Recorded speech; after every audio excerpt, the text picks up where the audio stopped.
Town TV show, Sunday edition, continues now with me, Scott Rogers. Thank you for making us part of your every Saturday and Sunday morning routine. Identity theft. We've all heard about it, but how common is it? How can it affect us? And what can we do to prevent it from happening to us? Joining me right now is consumer advocate Stephen West. Good morning, Steve. Thanks for coming on the show. Morning, Scott. Thanks for having me. Oh, it's really my pleasure. Let's start off, Steve, with a brief definition. What is identity theft? Identity theft is a crime in which an individual steals key pieces of information, such as your social security number or your driver's license, to impersonate you in 5 different key areas and steal from you, which is social security, Department of Motor Vehicle, your medical information, your character, and also your finances. So it's quite broad. How big a problem is it? How many people do you think are affected by this? Well, it's FBI's #1 on FBI's list, and as of to date, 1/3 of Americans have had their identity stolen. In the last 60 days alone, 50 million people are affected. Oh my gosh. And it's cost $53 billion to date. Okay, so we know what it is, and we know that it's a huge problem.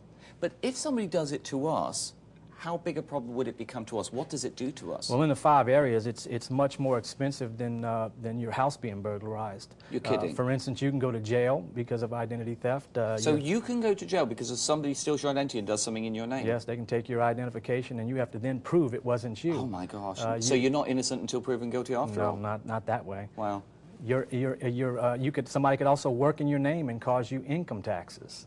Your medical information, believe it or not, your medical insurance can be taken by an identity theft, and they could also do operations on themselves, and then you can't get medical help when you need it. Your character and also your finances. Credit report scores could be plummeted down. Which would affect you adversely with interest rates. Everywhere, all over the place, in every aspect of your life, credit is. So it's when somebody steals something from you which is pertinent to you as a person. The problem is huge, and if somebody does it to you, it's really, really going to be severe. Tell us what we can do, what preventative steps, what can we do to protect ourselves, Steve? Well, of course, you could never get rid of identity theft because there's just too much free information out there. But there are 8 different areas I can cover with you quick that you can do. Please do. One thing is that when an identity thief steals our wallet or purse, we tend to not even know what was in the wallet or purse. If you took my wallet, I wouldn't know what's in there. So it's important to make copies of everything front and back of what was in your wallet, so if it gets stolen. Good piece of advice. Never give your social security number to private businesses. It's not required. It's a federal tax ID number, so give it only when you need to. I presume don't put it on your checkbook or on your driver's license. Never give it to video stores. Okay. Monitor your credit reports, or more importantly, have a service monitor the credit reports, and have also, there's an insurance out there that you could get if your identity is also stolen. Okay. Shred everything, as you had the Attorney General's office come in and talk about that. That was good service. They taught me about shredding, because we normally scrumple it up, put it in the bin, and someone's stealing. Exactly. Okay. And there are companies out there that do shred. Remove all personal information from computers when you sell those computers. Also use a post office box.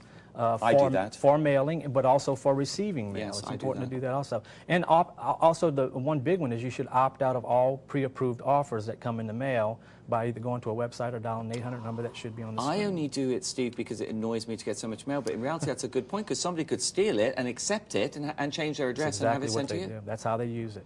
Now, this is great information, but it's obviously only the tip of an iceberg, Steve. How can we get more information? Where can we learn more about this very important topic? Well, we have a seminar every Tuesday at 7:30. It's going to be on the screen, and they can also call me or email me for more information on identity theft. There you go, ladies and gentlemen. It's up on the screen there, even with the registration phone number.